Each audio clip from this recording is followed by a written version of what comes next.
Iya, genap 1 tahun Donald Trump kembali berkuasa. Dunia sibuk menahan napas. Ada perang tarif dagang, tarif agresif, dan pasar global yang jungkir balik. Tapi di Washington, pesta justru digelar. Defisit menyempit, kas negara terisi, pertanyaannya, siapa yang benar-benar membayar harga dari keberhasilan ini? Berikutnya kita akan simak dalam Trump Effect dalam setahun berkuasa.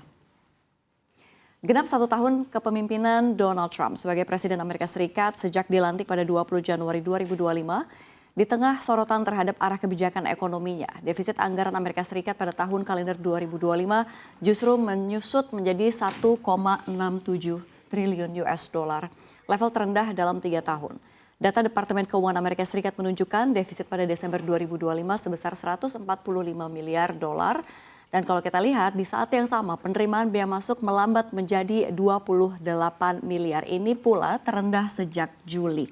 Ya, dan kalau kita lihat ya, di balik itu tekanan justru datang dari sisi pajak domestik. Penerimaan pajak korporasi turun menjadi 65 miliar dolar, anjlok 28% dibandingkan periode yang sama tahun sebelumnya. Ditambah lagi gelombang pengembalian pajak individu mulai berjalan seiring masuknya musim pelaporan pajak.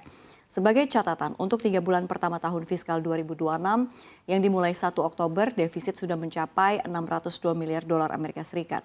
Artinya penyempitan defisit 2025 ini masih menyisakan tanda tanya soal keberlanjutan.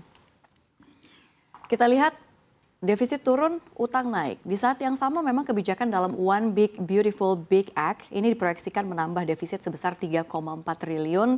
Ini kalau kita lihat selama 10 tahun hingga 2034. Berdasarkan estimasi Juli dari Congressional Budget Office atau CBO yang ini juga merupakan non-partisan. Menteri Keuangan Scott Bessent menilai menyempitnya defisit fiskal menunjukkan keberhasilan kebijakan ekonomi Trump.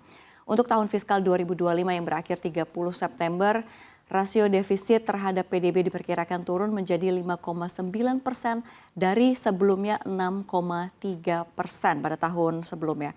Kalau menurut JP Morgan ya, yang telah menghitung setelah menyesuaikan perubahan perhitungan pinjaman mahasiswa, defisit fiskal 2025 sebenarnya melampaui 1,9 triliun dolar atau kembali ke atas 6% PDB. Ya. Masalah utamanya ada di sisi struktural. Pada kuartal fiskal pertama, bunga utang melonjak 15% menjadi 355 miliar dolar. Ini belanja Medicare naik 9%, lalu Medicaid 11%, dan juga ada Social Security 7%. Ada 3 pos yaitu Health and Human Services, Social Security, dan juga bunga utang. Menyerap dana sebesar 1,27 triliun dolar. Dari total belanja 1,83 triliun dolar Amerika Serikat, defisit mungkin tampak terkendali, tapi mesin pengeluarannya terus dipacu. Kita lihat seperti apa. Sepanjang 2025, ya, kebijakan tarif resiprokal Donald Trump memicu ketegangan dagang global. Kenaikan biaya impor lalu dan juga menyalakan kembali resiko inflasi. Namun ironisnya justru disinilah ya negara memanen hasil. Tarif agresif bertindak layaknya pajak tidak langsung atas barang impor. Tentu saja ini menambah penerimaan tanpa harus menaikkan pajak domestik. Hasilnya signifikan. Penerimaan pajak melonjak sejak April 2025. Kalau kita lihat dari 15,6 miliar menjadi 22,22 miliar pada bulan Mei. Lalu kalau misalnya kita lihat 26,6 miliar dolar pada Juni. Lalu kalau misalnya di tahun yang sama di paruh kedua, angka bulanan konsisten di atas 25 miliar dolar dan tentu saja ini menembus 30 miliar dolar ya. Total penerimaan tarif sepanjang 2025 ini mencapai 264,05 miliar US dollar, melonjak tajam dari hanya sekitar 79 miliar dolar pada 2024. Bahkan defisit perdagangan Amerika Serikat pada November menyempit ke 29,4 miliar dolar, terendah sejak 2009. Kebijakan yang awalnya dianggap sumber kegaduhan global justru berubah menjadi mesin pemasukan negara dan salah satu faktor utama menyempitnya defisit fiskal Amerika Serikat.